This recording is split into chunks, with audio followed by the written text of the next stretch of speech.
Very good morning, students. Hope all are fine. तो unit 2 का हमारे जो नेक्स्ट टॉपिक है that is about constructor and destructor.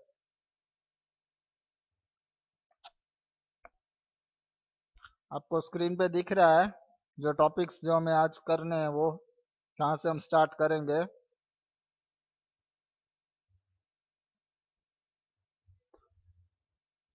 Introduction of constructor.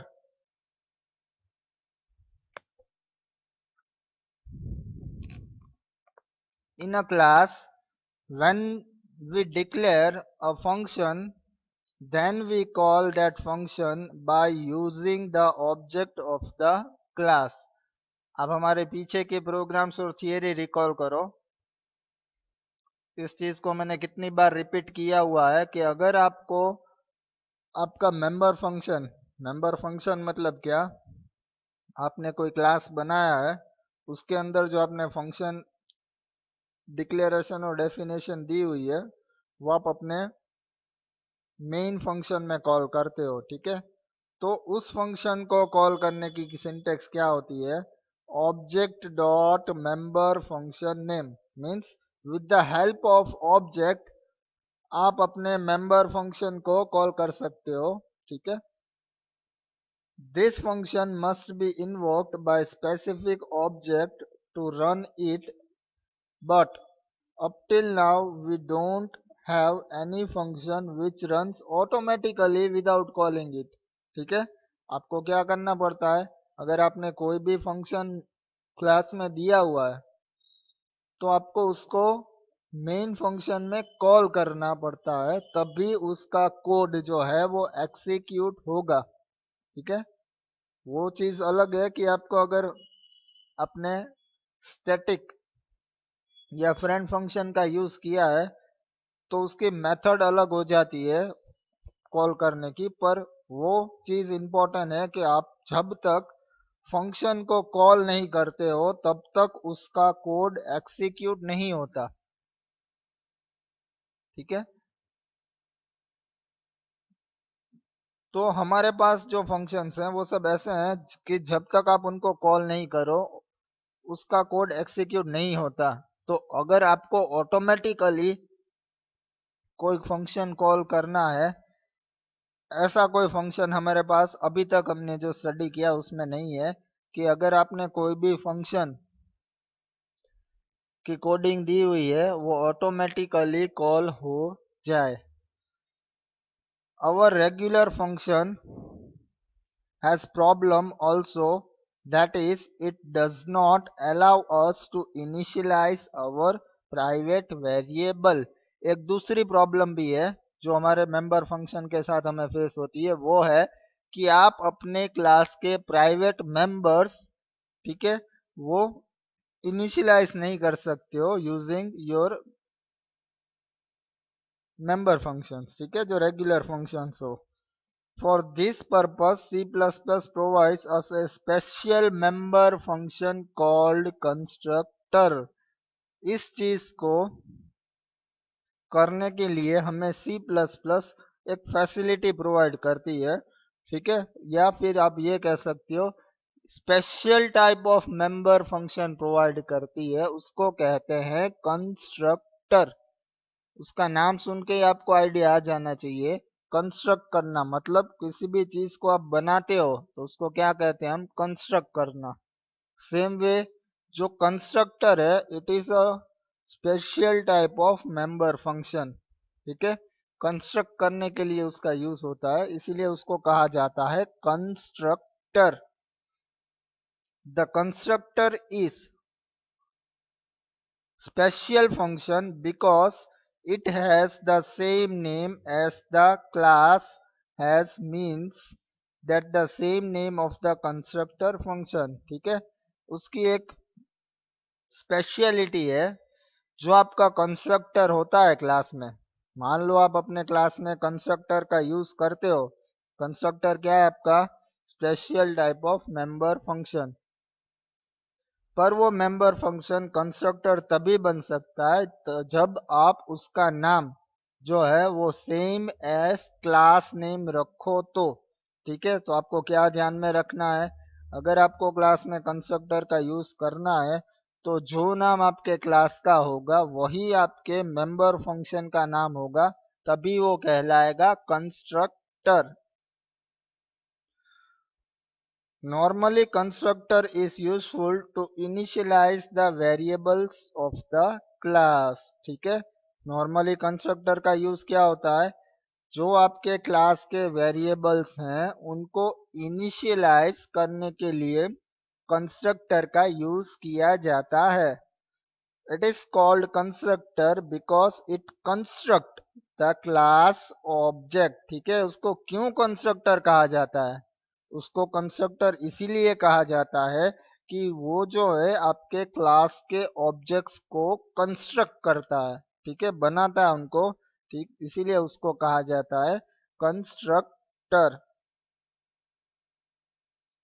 This function possesses some special characteristics which is as follows। ठीक है, हम उसकी जो कैरेक्टरिस्टिक्स हैं वो देखते हैं, कौन से उसकी कैरेक्टरिस्टिक्स होती है कंस्ट्रक्टर की।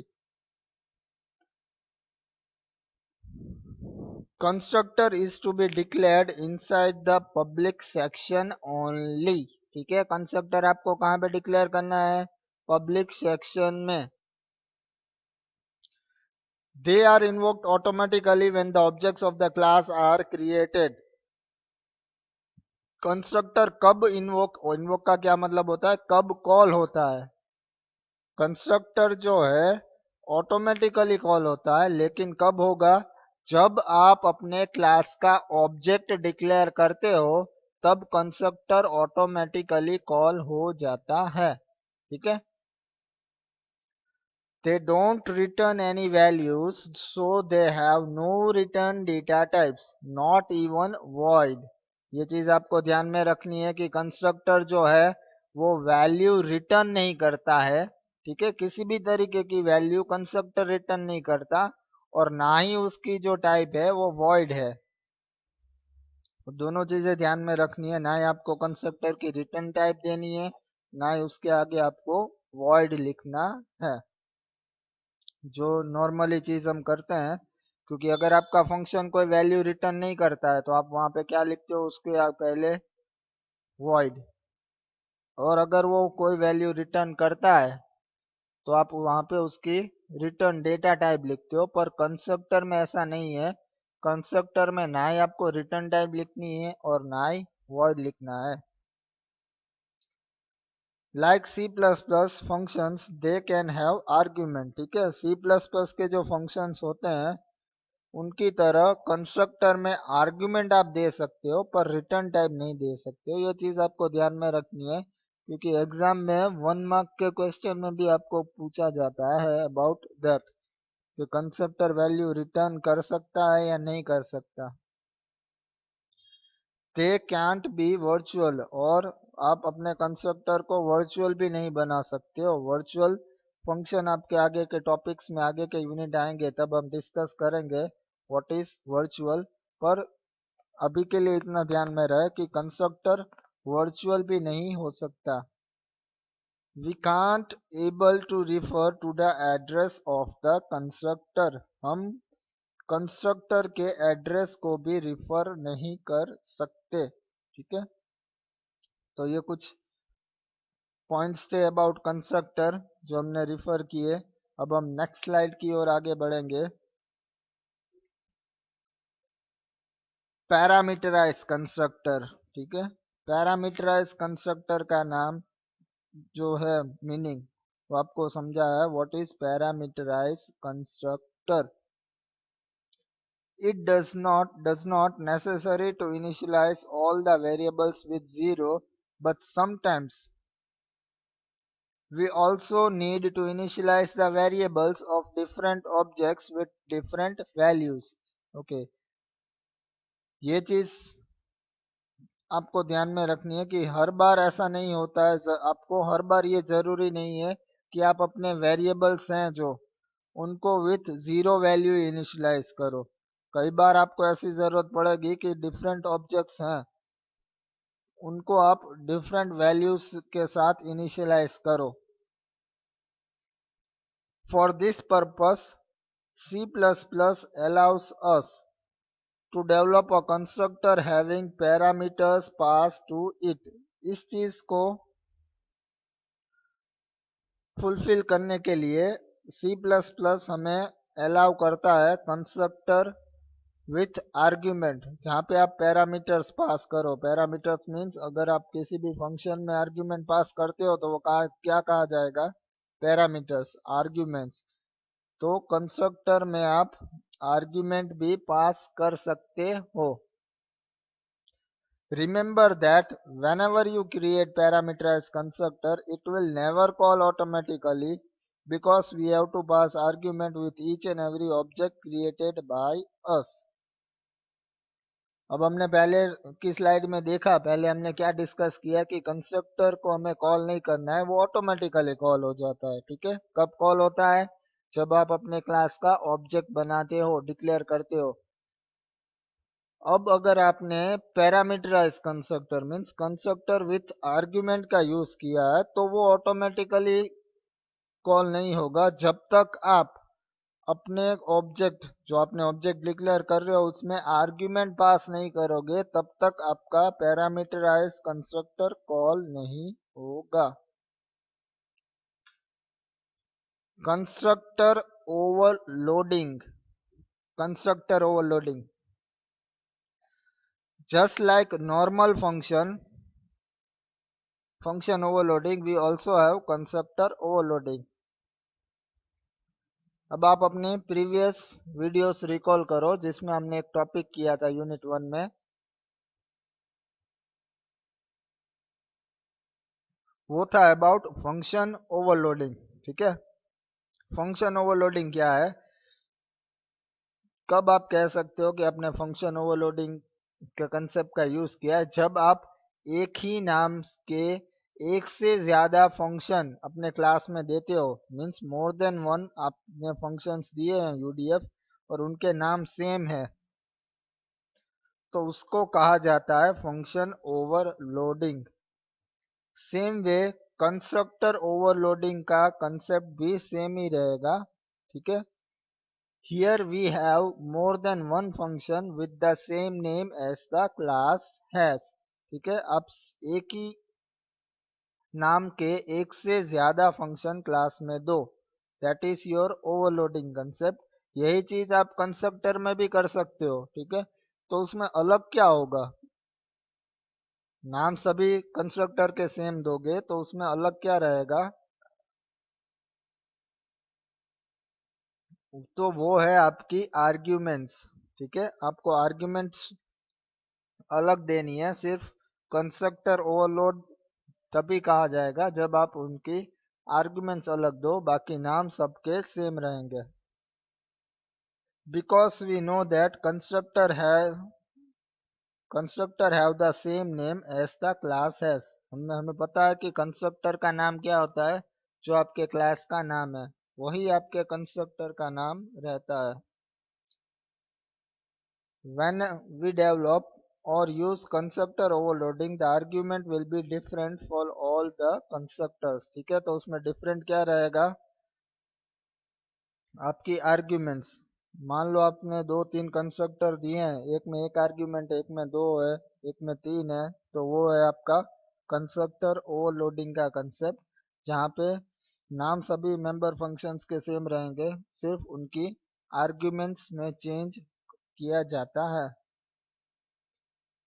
Constructor with default argument, like normal functions of C++, you can also set default arguments in constructor also।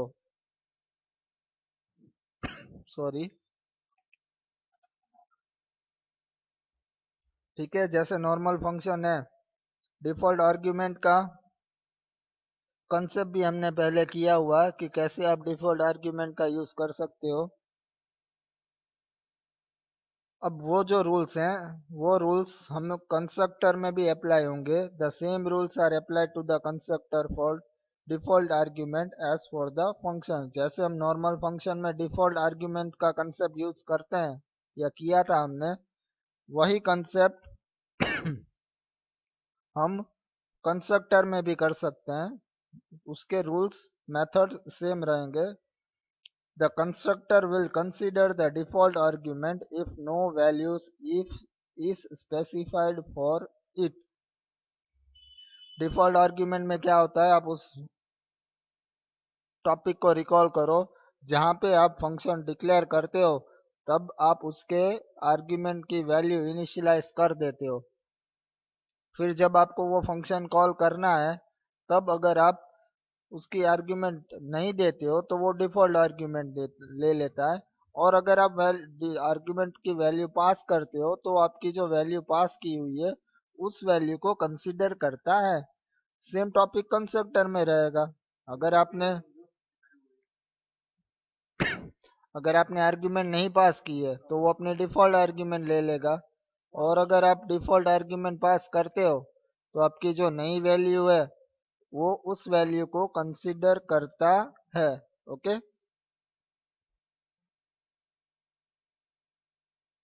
Okay, next is copy constructor, dynamic constructor, copy constructor.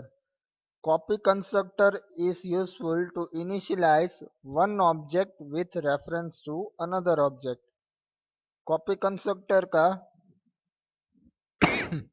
जो टॉपिक है आपका वो कब यूजफुल होगा, जब आपको एक ऑब्जेक्ट का रेफरेंस है उसका यूज करना है टू इनिशियलाइज अनदर ऑब्जेक्ट. आपको कोई दूसरा ऑब्जेक्ट पहले ऑब्जेक्ट की तरह इनिशियलाइज करना है, तब आप कॉपी कंस्ट्रक्टर का यूज कर सकते हो. It means that in this type of constructor a reference of one object will be passed to initialize the another object. उसका मतलब क्या होता है कि आपने जो कंस्ट्रक्टर दिया है उसका reference of one object will be passed to initialize another object. उसका यूज आप दूसरा ऑब्जेक्ट इनिशियलाइज करने के लिए कर सकते हो. In simple words, we can say that copy constructor is useful to initialize the member of the class for one object with the help of another object. एक ऑब्जेक्ट का यूज आप दूसरे ऑब्जेक्ट को इनिशियलाइज करने में कर सकते हो.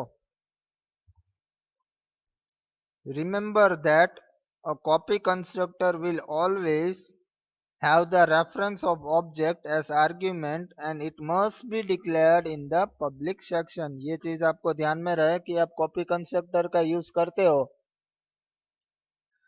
तो उसमें हम ऑलवेज जो रेफरेंस ऑफ ऑब्जेक्ट है, आपको किस दूसरे ऑब्जेक्ट का रेफरेंस पास ऑन करना पड़ता है एज आर्ग्यूमेंट, और वो हमेशा पब्लिक सेक्शन में ही डिक्लेयर किया जाएगा. Okay, next one is dynamic constructor. In dynamic constructor, the memory is allocated to the object dynamically at the time of creation of object. ठीक है. डायनामिक कंस्ट्रक्टर जो है उसमें आपके ऑब्जेक्ट की जो स्पेस एलोकेट की जाती है वो डायनामिकली कब की जाएगी, जब आप अपने ऑब्जेक्ट क्रिएट करते हो. ठीक है. तब आपके ऑब्जेक्ट को मेमोरी एलोकेट की जाती है. उससे क्या होगा, it will save the memory as only the required amount of memory is allocated to the object. जितनी जरूरत ऑब्जेक्ट को होगी सिर्फ उतनी ही मेमोरी उसको एलोकेट की जाती है. इससे क्या होगा, आपकी मेमोरी सेव हो सकती है. New operator is use to allocate memory to the object. ठीक है. न्यू ऑपरेटर का यूज होता है मेमोरी एलोकेट करने के लिए ऑब्जेक्ट को. In the following example, we have created two constructor. One is default and another is another constructor. We have allocated memory as per the size of string passed to it and one additional space for null character. जो हम practically program देखेंगे तब आप इसको मैं इस topic को आपको ज़्यादा डीप में एक्सप्लेन करूंगा कि डायनामिकली कैसे इस चीज़ का या कंस्ट्रक्टर का यूज़ किया जाता है। तो अबाउट कंस्ट्रक्टर हमने जो टॉपिक्स देखे हैं वो हैं introduction, parameterize constructor. Parameterize means what कि आप कंस्ट्रक्टर में आर्ग्यूमेंट पास ऑन करो। कंस्ट्रक्टर ओवरलोडिंग, आप एक से ज्यादा कंस्ट्रक्टर अपने क्लास में दो।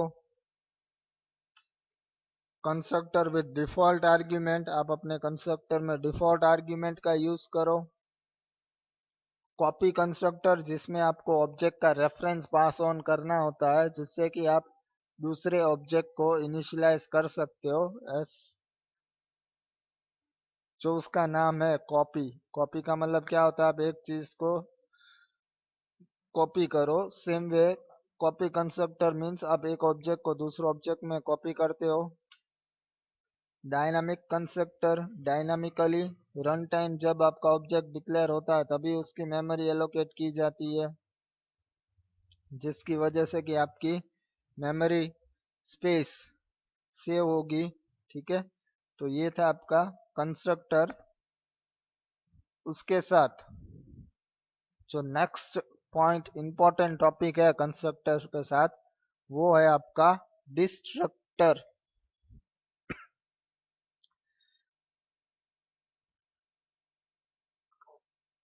कंस्ट्रक्टर का यूज जैसे ऑब्जेक्ट कंस्ट्रक्ट करने के लिए किया जाता है वैसे डिस्ट्रक्टर का यूज उसके सेम चीज अपोजिट मीन्स डिस्ट्रॉय करने के लिए किया जाएगा। ठीक है, कंस्ट्रक्टर का यूज जो है वो ऑब्जेक्ट कंस्ट्रक्ट करने के लिए किया जाता है, पर डिस्ट्रक्टर जो है वो स्पेशल मेंबर फंक्शन है कंस्ट्रक्टर की तरह ही। उसका यूज क्या है, to destroy the object created by constructor. Constructor का यूज करके जो आपने ऑब्जेक्ट क्रिएट किए हैं उनको डिस्ट्रॉय करने के लिए डिस्ट्रक्टर का यूज किया जाता है। It is special because like constructor it has also same name as the class name। जैसे हमने देखा कंस्ट्रक्टर का मतलब क्या होता है, कंस्ट्रक्टर का नाम जो है वो आपके क्लास के नाम की तरह ही होता है। डिस्ट्रक्टर में भी सेम रूल फॉलो होगा, जो डिस्ट्रक्टर आपके क्लास में होगा उसका नाम भी same as your class name रहेगा। The destructor is written by specifying a tilde sign before its name। ठीक है, तो कंस्ट्रक्टर का नाम भी क्लास के नाम की तरह हुआ और डिस्ट्रक्टर का भी क्लास के नाम की तरह हुआ, तो उसमें अलग डिफरेंट क्या है, कैसे पता चलेगा कि किस चीज का यूज कंस्ट्रक्टर में हो रहा है, किसमें डिस्ट्रक्ट कौन सा डिस्ट्रक्टर है। तो जो आपका डिस्ट्रक्टर है उसके आगे टिल्ड साइन, जो आपको ये स्क्रीन माउस पॉइंटर दिख रहा है ये जो साइन है, ठीक है, उसका यूज किया जाता है। कंस्ट्रक्टर जो होता है डिस्ट्रक्टर आपका उसके नाम के आगे क्या होगा, टिल्ड साइन। बाकी जो उसका नाम है वो कंस्ट्रक्टर की तरह ही रहेगा। तो आपको कैसे पता चलेगा कौन सा डिस्ट्रक्टर है, डिस्ट्रक्टर के आगे आपकी टिल्ड साइन होती है, इसीलिए उससे आपको पता चलेगा कि ये आपका डिस्ट्रक्टर है। ओके, अब हम एग्जांपल देखते हैं सिंटेक्स वाइज कैसे आप अपने क्लास का डिस्ट्रक्टर बना सकते हो। ये आपको दिख रहा है, मान लो कि क्लास टेस्ट नाम का क्लास है तो उसके अंदर टेस्ट नाम का डिस्ट्रक्टर रहेगा, उसके आगे टिल्ड साइन होगी और उसका code then after curly bracket over. तो ये है आपका theory view point about destructor and constructor. Okay, कुछ कैरेक्टरिस्टिक्स हैं डिस्ट्रक्टर के, वो हम देखते हैं, आपको स्क्रीन पर दिख रहे हैं। फर्स्ट वन है it has same name as the class name. ठीक है, उसका नाम क्या होगा, जैसे आपको बोला कंस्ट्रक्टर का नाम होता है ऐसे class name, same way destructor का नाम भी same as class name. Second, it starts with the tilde sign. उसकी स्टार्टिंग कहाँ से होगी, टिल्ड साइन। पहले आपको उसके आगे टिल्ड साइन लिखनी पड़ती है, तभी उसको डिस्ट्रक्टर कहा जाता है। It does not take any arguments. वो किसी भी तरीके की आप आर्ग्यूमेंट्स पास ऑन नहीं कर सकते हो। कंस्ट्रक्टर में कर सकते हो, डिस्ट्रक्टर में नहीं होगी। ना ही जो आपका फोर्थ पॉइंट है, it does not return any value, ना ही वो कोई वैल्यू रिटर्न करता है, जैसे कि कंस्ट्रक्टर में। कंस्ट्रक्टर भी वैल्यू रिटर्न नहीं करेगा करता है, और ना ही उसमें आर्ग्यूमेंट होती है, जो आर्ग्यूमेंट दे सकते हो पर वैल्यू रिटर्न नहीं करता। बट डिस्ट्रक्टर में आप आर्ग्यूमेंट भी नहीं दे पाओगे और रिटर्न वैल्यू भी नहीं कर पाओगे। Okay, fifth point, it is called automatically when an object goes out of scope. कब कॉल होता है डिस्ट्रक्टर, जब ऑब्जेक्ट आउट ऑफ स्कोप होगा तब डिस्ट्रक्टर ऑटोमेटिकली कॉल हो जाता है। जैसे कंस्ट्रक्टर है वो कब कॉल होता है, जब आप अपने क्लास का ऑब्जेक्ट डिक्लेयर करते हो, कंस्ट्रक्टर ऑटोमेटिकली कॉल हो जाता है। डिस्ट्रक्टर कब कॉल होगा, जब आपके ऑब्जेक्ट का स्कोप पूरा होता है, तब डिस्ट्रक्टर ऑटोमेटिकली कॉल हो जाएगा, आपको उसको कॉल करने की जरूरत नहीं है। 6 point, it releases the memory allocated to the object by constructor। Constructor ने जो मेमोरी एलोकेट की है ऑब्जेक्ट को, वो रिलीज करता है डिस्ट्रक्टर। ठीक है, जो ऑब्जेक्ट को मेमोरी कंस्ट्रक्टर थ्रू एलोकेट की गई होगी, उसको रिलीज करता है destructor. And the last point, destructor cannot be overloaded. ठीक है, कंस्ट्रक्टर ओवरलोडिंग का टॉपिक हमने देखा था, पर वो चीज डिस्ट्रक्टर के लिए अप्लाई नहीं हो सकती, क्योंकि कंस्ट्रक्टर ओवरलोड हो सकता है पर डिस्ट्रक्टर ओवरलोडिंग पॉसिबल नहीं है। मींस आपके क्लास में एक ही डिस्ट्रक्टर हो सकता है। कंस्ट्रक्टर एक से ज्यादा हो सकते हैं पर डिस्ट्रक्टर ऑलवेज एक ही रहता है। ठीक है, तो ये हमारे टॉपिक थे theoretically about constructor and destructor. इसको नेक्स्ट टॉपिक में हम इसके प्रैक्टिकल सेशन मीन्स उसके प्रोग्राम्स विथ आउटपुट देखेंगे कि कैसे आपको कंस्ट्रक्टर यूज करना है, डिफरेंट टाइप्स ऑफ। नेक्स्ट जो हमारी वीडियो होगी उसमें मैं आपको प्रैक्टिकली कंस्ट्रक्टर और डिस्ट्रक्टर्स के प्रोग्राम प्रैक्टिकली रन करके विथ आउटपुट एक्सप्लेन करूंगा। ठीक है, तो आज के वीडियो के लिए हमारा इतना इनफ है। See you in next video. Thank you.